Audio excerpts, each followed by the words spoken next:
ओम। ये सनातन क्या है? सनातन कह लीजिए, पुरातन कह लीजिए, और यही अविनाशी कह लीजिए, यह एक ही चीज है। तो सनातन एक परमात्मा है और उसी के अंश हम लोग भी हैं, जिसको आत्मा कहा गया है। तो आत्मा का ही विशेषण लगता है, पहले जीवात्मा, फिर ईश्वर आत्मा, फिर परमात्मा।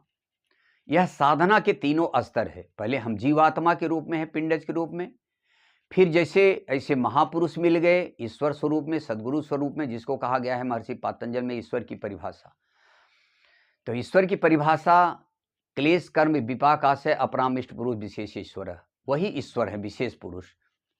इस समाधि पाद में है, आप देखेंगे उठा के।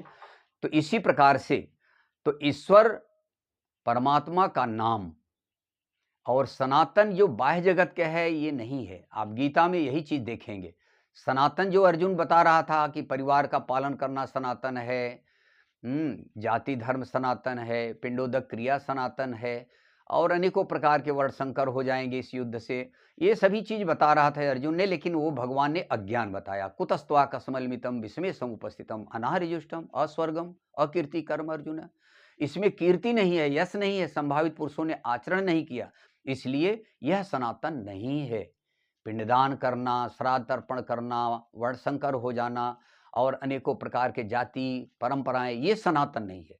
तब उन्होंने आगे चल करके जब अर्जुन समर्पित कर दिया कि जो कुछ मैं जानता था सब अज्ञान है, तो वास्तव में सनातन सत्य है क्या, तब भगवान कृष्ण ने कहा कि ना सतो विद्यते भाव न भाव विद्यते शतः उभयोरपि दृष्टो अंतस्तन्योस तत्वदर्शी भी। अर्जुन, सत्य सनातन शाश्वत का कभी भी अभाव नहीं, कभी मिट नहीं सकता, कोई मिटा नहीं सकता, और असत्य को कोई रोक नहीं सकता कभी भी। तब बताया आगे चल करके इन दोनों के अंतर को कौन देखा? तत्वदर्शियों ने। तत्व क्या है?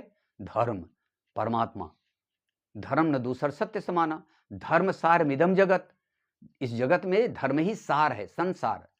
तो इसको जाना कौन? तत्वदर्शियों ने जाना। सार माने तत्व होता है, तो तत्वदर्शियों ने जाना। तो ये जितने भी उपदेशक हैं, क्या ये जानते हैं सनातन को? क्या ये तत्वदर्शी हैं? नहीं है। या तत्वदर्शी इनको गुरु भी नहीं मिले हैं, ये भटका रहे हैं संसार को, वाह्य आडंबर को। भोली भाली जनता कभी रामायण गीता पढ़ नहीं रही है, ये लोग भटका रहे हैं। कोई ब्रह्मवैवर्त पुराण, कोई पद्म पुराण, कोई कौन कौन ग्रंथों का नाम ले लेते हैं। तो वास्तव में गीता में सनातन आत्मा को कहा गया है। शस्त्र नहीं काटेगा, अग्नि नहीं जला सकती, जल गीला नहीं कर सकता, हवा विलय नहीं कर सकता। इसलिए सत्य है आत्मा, सत्य वस्तु है आत्मा, मिथ्या जगत प्रसार। शरीर का संबंध नश्वर है, आज है कल नहीं रहेगा, इसको रोक भी नहीं पाएंगे हम आप। बचपना मर गई, जवानी भी मर गई, 4 दिन में बुढ़ाई भी मर जाएगी, लौट के हम क्या देखने आएंगे? इसीलिए सनातन क्या बताया गया है? आत्मा। यह शरीर को छोड़ के दूसरे में समाहित हो जाएगा। फिर आज यहाँ का परिवार, यहाँ का संबंध, यहाँ का दोस्त यार, परिवार, रिश्तेदार, फिर दूसरा जन्म मिल गया गाय भैंस कुकुर के, तब क्या करोगे?